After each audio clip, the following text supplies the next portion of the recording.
అంటే ముందుగా ఆవకటాడ గురించి ఒక క్లారిఫికేషన్ చెప్పాలి. ఇది ఆ సినిమా సీక్వెలో లేకపోతే ఆ సినిమాకి ఈ సినిమాకి ఎటువంటి సంబంధం లేదు.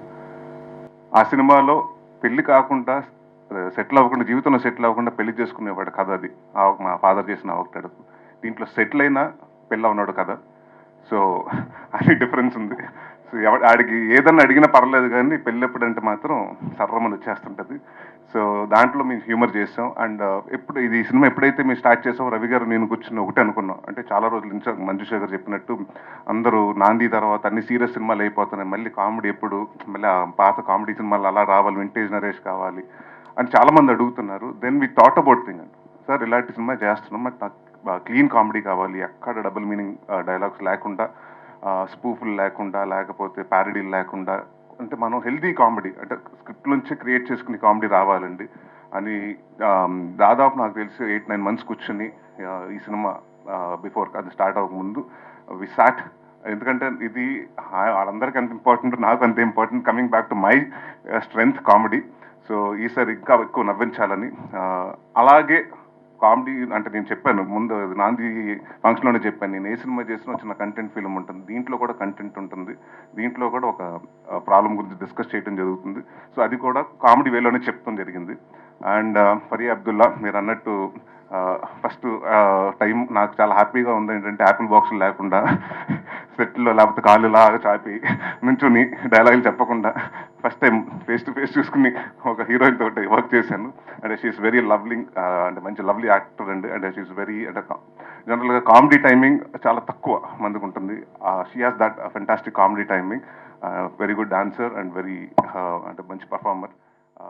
అండ్ అలాగే సినిమాలో పనిచేసిన హరితేజ గారికి, వెన్నెల కిషోర్ గారికి, ఇందాక ఆవిడ చెప్పినట్టు జేమీ లివర్, మన జానీ లివర్ గారి అమ్మాయిని ఫర్ ద ఫస్ట్ టైం తెలుగులో ఇంట్రడ్యూస్ చేస్తున్నాం. She has done a part very beautifully. And ఆవిడని చూస్తుంటే నాకు అంటే ఒకప్పుడు యంగర్ వర్షన్ ఆఫ్ కోవేసర్ లాగా అంటే అంత ఎనర్జీ చేస్తుంది ఆ అమ్మాయి. సో ఐ విష్ షీ కూడా గెట్ మనీ అంటే మన ఎక్కువ తెలుగు సినిమాల ఆఫర్లు వస్తాయని డెఫినెట్గా రావాలని కోరుకుంటున్నాను. అండ్ మా డైరెక్టర్ మల్లి గారు, so it's first film and ఎక్కడ కాన్ఫిడెంట్గా తీసి ఎక్కడ భయపడకుండా టెన్షన్ పడకుండా, అండ్ ఆయనకి అంత సపోర్ట్ రాజీవ్ గారు, because they been knowing in and వాళ్ళకి దాదాపు 20 సంవత్సరాల నుంచి పరిచయం కాబట్టి, సో ఒకరికొకరు సపోర్ట్ చేసుకుని ఒకరిని అర్థం చేసుకుని అంత ఒక మంచి వాతావరణంలో జరిగింది షూటింగ్. అండ్ ఏమీ లేదంటే ఒక చిన్న రిక్వెస్ట్ మీ అందరికీ, మీకు అందరికీ తెలుసు కోవిడ్ వచ్చింది 2019-20లో. దాని తర్వాత ఇండస్ట్రీ సినిమాలకి థియేటర్కి జనాలు వస్తారా, ఓటీటీలు పెరుగుతాయా, సినిమాలు థియేటర్లో చూస్తారా, ఓటీటీలో చూస్తారా, ఇలాంటి చాలా చాలా క్వశ్చన్స్ ఉన్నాయి. దాని తర్వాత మళ్ళీ స్లోగా పుంజుకుంది, కొంచెం అలా వస్తూ ఉంది. సో ఇలాంటి పాయింట్ ఆఫ్ టైంలో చాలా రిస్కెస్ట్ పాయింట్ ఆఫ్ టైం అండి. So any produce to come in to the industry. So hats off to Rajeev గారు ఫర్ గెటింగ్ ఇన్ టు, అంటే మీ ప్యాషన్ నమ్మి ఇలాంటి టైంలో కూడా మీ సిచ్యువేషన్లో వచ్చారు. సో మా వంతుగా మీ అందరూ 100% హార్డ్ వర్క్ చేసాం. అండ్ ప్లీజ్ మీరు కూడా ప్రెస్ వారు కానివ్వండి, పేపర్ కానివ్వండి, లేకపోతే వెబ్సైట్లు కానివ్వండి, టెలివిజన్ వారందరూ ఇలాంటి కొత్త ప్రొడ్యూసర్ని ఎంకరేజ్ చేయండి. నాతోటి కాదు, చాలా మందితో సినిమాలు చేయాలి. సో ఇలాంటి ప్రొడ్యూసర్స్ అవసరం. సో ప్లీజ్ ఈ సినిమాని మ్యాక్సిమం ప్రమోట్ చేయండి. Thank you. Super, thank you so much Naresh గారు. అండ్ మా చోటా గారు ఆయన కత్తిరేసింది. సో ఫస్ట్ డే నుంచి మీరు అనుకుంటుంది ఏంటంటే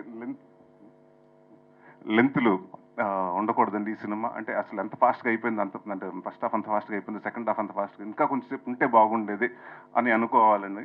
సో దాదాపు 2 hours 5 minutes క్రిస్ప్గా కట్ చేసాం. సో థ్యాంక్ యూ ప్రసాద్ గారు, అలాగే మా డైరెక్టర్ మూర్తి గారికి. అండ్ మాకు బాగా బ్యాక్ బోన్ ఈ సినిమాకి, one of the strongest support and back bone మా డిఓపి సూర్య గారు. ఆయన రాలేదు ఇవాళ, బట్ థ్యాంక్ యూ సూర్య గారు. నన్ను కానీ అందరూ ఆ సినిమా ప్రతి ఫ్రేమ్ని చాలా రిచ్గా, చాలా లావిష్గా చూపించారు. So thank you anyone. And ఎవరినైనా పేర్లు మిస్ అయ్యి ఉంటే సారీ. భరత్ గారు సారీ అండి. అండ్ దే బీన్ లైక్ ఇందాక ఆయన చెప్పినట్టు వీళ్ళిద్దరు బాపు రమణ లాగా తిట్టుకుంటారు, అంటే నేను చూశాను కదండి, వాళ్ళు కొట్టుకుంటాం కూడా చాలా క్యూట్గా కొట్టుకుంటారు, అలా అడుగుతారు ఒకళ్ళ మీద ఒకళ్ళు. నాకు తెలిసి మెగా మీద మీ మీద కూడా అంత అలిగి ఉంటాడు రాజీవ్ గారు, ఆయన మీద తెలియనంత. So I wish the entire Chilka production to the first venue. ఇప్పుడు వెంచర్ వచ్చింది, ఇలాగే సక్సెస్ఫుల్గా ఈ సినిమా సక్సెస్ అయ్యి ఇంకా మరెన్నో సినిమాలు చేసి సక్సెస్ఫుల్ బ్యానర్గా నిలబడాలని కోరుకుంటున్నాను. Thank you.